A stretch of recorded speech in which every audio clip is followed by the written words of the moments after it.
YB stays on your neck. It's on my neck. Yo, my dons, make sure you hit that like button, comment, subscribe, and obviously hit the bell for notifications. So we've heard some noise out of the Anthony Landlord Joshua camp by way of David Big Toe, aka David Hay, and Derek Delboy Chisora. Now I've got to be honest, what you see on your screen now and what I'm about to read was relatively revealing on a number of fronts. So it's titled as AJ slimmed down in the shape of his life for Ruiz rematch, say sparring partner Chisora.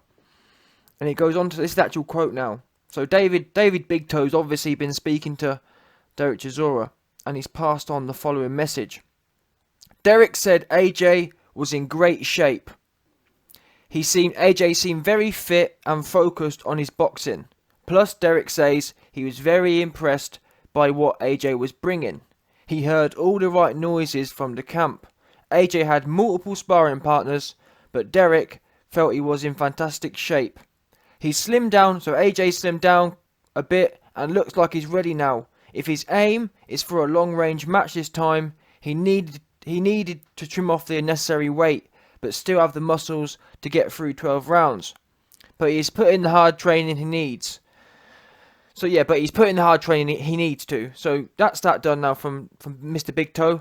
And I've got a number of things. So I did a video yesterday talking about speculating on AJ's weight, and it seems to be that my proprietary investigation, my proprietary sources have been confirmed absolutely correct. AJ looks like he's lost some weight, but I'm intrigued, to see what happens on the scales. I remember after June 1st, I remember saying to people that we're going to know on the scales what's what, because we can have a pretty good idea. If he comes in 250, then it's anyone's bag, in as much as, well, no, that's not fair actually. If he comes in 250, to be fair, he's fought most of his career at 248, 250, so it's not a massive thing, but 240 or between 237 and 240, that tells me that, you know what I mean, that's that game bred weight. There ain't no confusion at 240, because I remember for the Parker fight, he came in, life's often about it's not actually about the absolute weight you hit, it's more about hitting targets. If you coming in at 240, that tells me, as an example, AJ won't just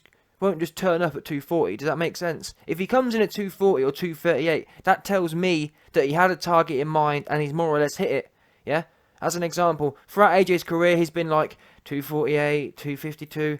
If he comes in them kind of weights, that tells me that they weren't targeting weight as such. They were just going through the motions and seeing how he wakes up. If he comes in 240, 238, that tells us all that they clearly have a strategy here. Whether it'll work or not, it's irrelevant. The fact is, they've got a strategy. They're thinking about it. Too often in AJ's camp, it's all not all over the place, but too wishy-washy. Like this is a science here.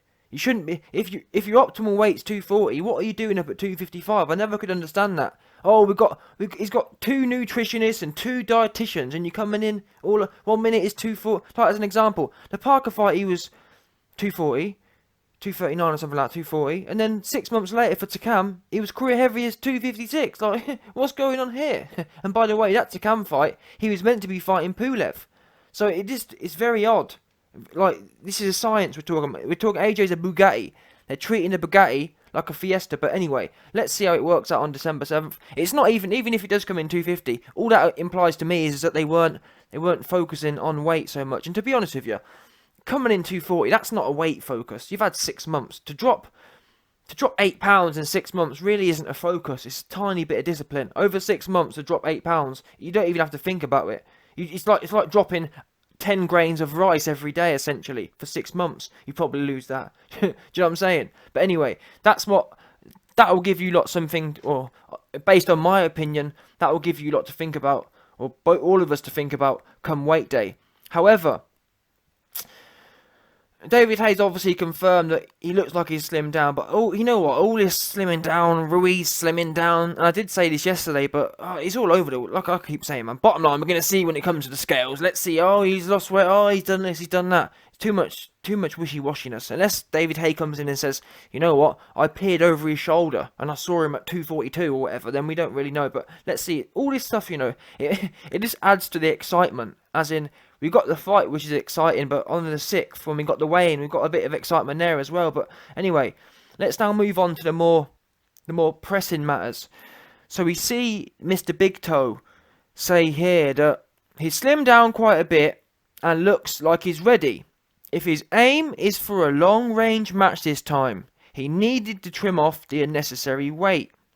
So the reason that's relevant is, if David Hay was speculating and just saying, yeah, well, if AJ wants AJ, because I've been hearing that David Hay's been highly contradictory, very, very weird. 1 minute David Hay, or initially after June 1st, David Big Toe came out and said AJ needs to learn how to fight in the trenches. He needs to learn how to be comfortable under pressure, and I completely agree with that. That was one of my main things. Having correct defense under pressure. That's a must. Being able to sit in the pocket and tuck up. Absolute must. That said, David Hay said that, and then the last few months or few weeks, he's been saying, "Oh yeah, AJ needs to box how he's never boxed in his life. He needs to start." That's what, and a lot of people have been saying the same thing. To be fair, I think Hatman's been saying, or at least half of people are saying, "Oh yeah, AJ needs to learn how to jab and move like he's Lennox." He's never boxed like Lennox. You man do know that, don't you? He's never ever boxed like Lennox. You man wanting to turn it something. He's not. Not everyone can do that Klitschko Lennox kind of style. They're not. It's horses for courses here. AJ is much more explosive than Klitschko, than Lennox. It's as simple as that. And if you look at his old fight stats, not the Ruiz fight, but if you look at his career starting in the first 3/4 of his career, I'm going to do a video on this soon. I keep forgetting to get around to it, but CompuBox actually called AJ out on it, and they said, AJ, in the first like 75% of your career, did you know 65% or 60% or something like 60% of AJ's shots thrown were inside shots, hooks and uppercuts? And now, the last 25% of his career is completely flipped. So he went from doing 65% inside shots, now he's only doing 35% inside shots and 65% jabs and whatnot.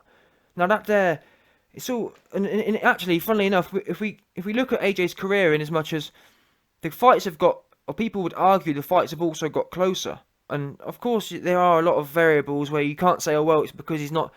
I'd like to think it's because he's not doing as much inside fighting, but of course his level of opposition's got tougher as well. But I'd beg to, my whole thing is, I've noticed a trend since the Klitschko fight, or even after the Klitschko fight. AJ said himself that, I don't really want to be in them kind of fights anymore. I want to learn how to box, all this kind of business. But unfortunately, it's like Tyson. Or I like to compare, people laugh at me, but I like to compare AJ to Tyson. Yes? Oh, he's so tall. Oh, people, these casuals, man, they annoy me, because just because you're 6'6", we haven't seen an athlete like AJ yet.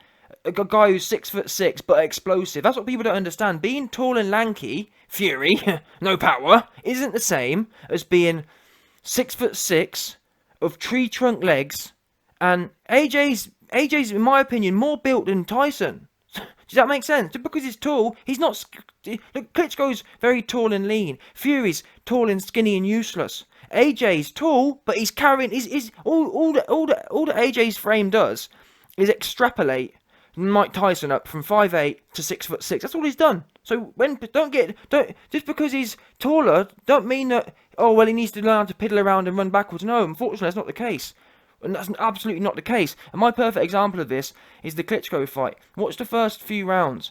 AJ's trying to outbox Klitschko in the first 4 rounds. He's just piddling around. It ain't working. 2-2s. Once he gets put down, what happens then? He starts getting stuck in on the inside. What happens? Honestly, don't take my word for it. Go and watch the fight. First 4 rounds, he's kind of there, he's trying to jab. To be fair, he's not, and that's the great thing about AJ, he's an elite athlete. So even when he's trying to out-jab Klitschko, it's a 50-50 fight, to be fair. He's not losing. But when how AJ separated himself from Klitschko, from going from a 50-50 fight to completely dominating him and being the first person, in fact the only person in Klitschko's, because people say, oh well, Klitschko's been stopped before. No, he hasn't actually. In Klitschko's Manny Stewart career, he's never been stopped. So AJ was the first person to actually stop the pound for pound all-time great. No one's ever stopped the pound for pound all-time great champion, Klitschko. AJ's the only one to have done it. People forget that. The early Klitschko, anyone could have stopped him. The Manny Stewart Klitschko, no one even got close. How many times did Fury put Klitschko down? How many times did Fury hurt Klitschko? None. AJ got in there and bullied him all over the shop when he executed what he does well. Yeah? Same as Dillian, not the Dillian White fight. They weren't doing much boxing there, but it's the same principle. He got in there and he did his thing. And I feel that, I know I always make this about McCracken, but I feel that you've got to know the type of fighter you've got. And AJ is, despite being 6'6", he's more of a Tyson than he is a Klitschko. Klitschko jab jab grab, yes, and this is the great thing because AJ's tall. This is what people forget. AJ's actually, he's got the best of all worlds. He can add a number of games. And it's such a shame that McCracken's useless because if I was training AJ, there's no reason he can't have a bit of all of it. As in, you should be able to know how to jab, jab, grab, jab, jab, right hand. You should be able to, you know what I mean, add it all in there. So when, just in case you need it. It seems to be, I don't know what they're doing, but there ain't no focus nowhere. But anyway, let's see how December 7th goes. But essentially, my point is, AJ's AJ's game is on the inside. That's in my opinion anyway. Maybe on December 7th they're going to prove me wrong and AJ's going to come out and he's going to be Tyson Fury 2.0. But you've just got to understand them legs, man, too thick. I'm sorry. Even if he comes down to 240, it's your physiology is your physiology. And besides, from a champion point of view, imagine Mike Tyson trying to jab around on the back foot. It just don't make no sense. Yes, he's smaller, but it's not the point. The fact that he's tall and small is actually irrelevant. It's more to do with how your body's made up. And them short muscles that he's got in his legs and his arms, they're made for throwing explosive shots. Simple as that. And what you'll find is these explosive athletes, no matter anything they do is explosive. So even if you try and get them to do this running backwards game, their muscles are explosive, so they're just going to run out of gas. Like, as an example, it's like how I feel what's happened is with AJ is people see AJ, oh, he's tall. They don't realise that he's explosive, meaning that because Usain Bolt is fast over 100 metres, and actually Usain Bolt's a perfect analogy in this situation, because what do we know about Bolt? Bolt isn't a normal sprinter. Normal sprinters are 5'9" like Tyson, and they're small and powerful. In fact, this is I'm so glad I thought of that. Perfect example. Yeah? Look at Bolt. Bolt should be a marathon runner. Them Kenyan tall, they're like 6'6" Zulu things. Really, really tall and lean and efficient. But he's not. Because he's an ultra athlete. He's got the best of all worlds. So you put him in there and he's killing everyone off. And that's my point. AJ is essentially the Usain Bolt of boxing. Meaning that he's tall. He's got the great leverage, but he's explosive.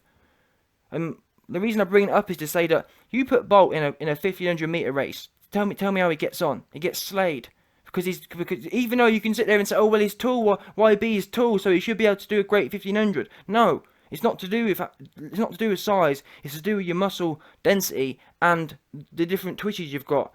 And them explosive twitch muscles, they're made for. It's like Tyson used to say, I'm so glad a lot of my fights didn't have to go far. And there's a reason they didn't go far, because that's what it's just different things, man. Anyway, the reason to be fair, pretty much every AJ video I say the same thing, but that's just how I feel. But the reason I brought it up is to say that in the quotes here from David Big Toe, he says that he essentially implies that AJ's game plan is going to be to go on the back foot and start trying to do this long range game. That's what it sounds like, because he says here, AJ slimmed down a bit and he looks ready now. If his aim is for a long range match this time, he needed to trim off unnecessary weight. Now, David Big Toe, he's not just speculating. He's been in camp with Derek Chisora. He's quoting what Derek Chisora said. Now, David Hay could have said, oh, if his game plan... I think what David's trying to do is trying to he doesn't want to make it obvious, oh, his game plan's this, but he wants to...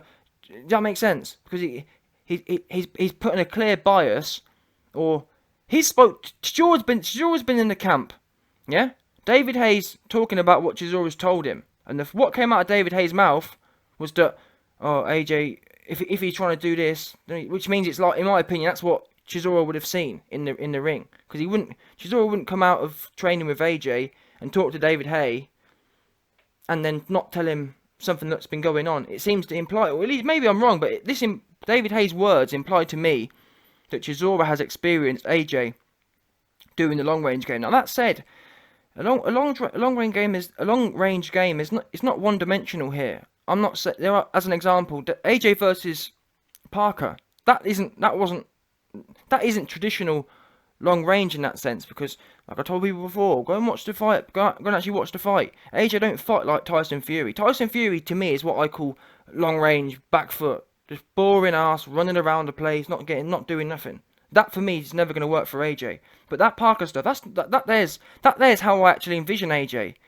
In that sense, I envision him when versus Parker. There was no inside fighting, half because of the referee. But my point is that whenever AJ's throwing jabs though, he's always coming forward with it. He was always looking to get shots off on the inside, but the referee was saving Parker.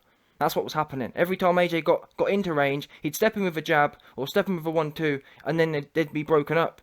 But that's exactly how I'd be doing. That's what I'd be doing with AJ as well. So that's not necessarily a bad thing. All I want to see on the end of it is I don't want to see a Ruiz performance like the first fight, meaning that AJ came out of it. Because if you watch the Parker fight, I don't remember AJ dropping his lead hand ever.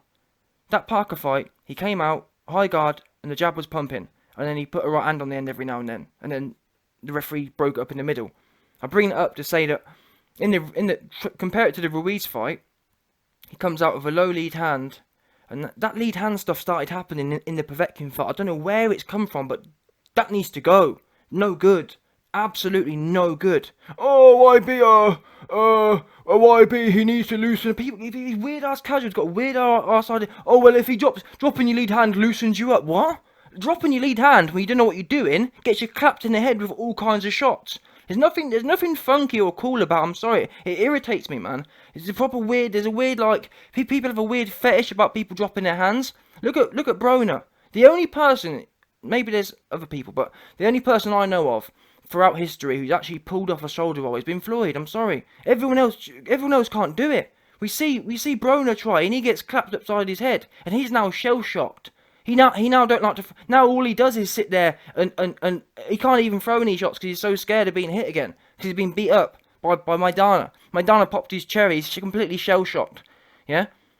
But who else? And there's loads of examples. I can't remember. Not many come to mind now. But there's loads of examples of people using sloppy shoulder rolls or sloppy dropping their lead hand. And what I don't get is AJ did it. AJ had a great. He was doing it great with both hands up. I feel that he's been too influenced by people commenting on his boxing. Oh, he's too stiff. Yeah, it's better. I'd rather. To be honest with you, I don't even think it's stiff. But even if he was stiff, it's better to be stiff and have two hands in front of your face than it is to have one hand in front of your face. And Ruiz, the reason Ruiz couldn't miss was because AJ. I exposed it myself. Where did I do it? In fact, I put it on. It was on Patreon and on there. I demonstrated it.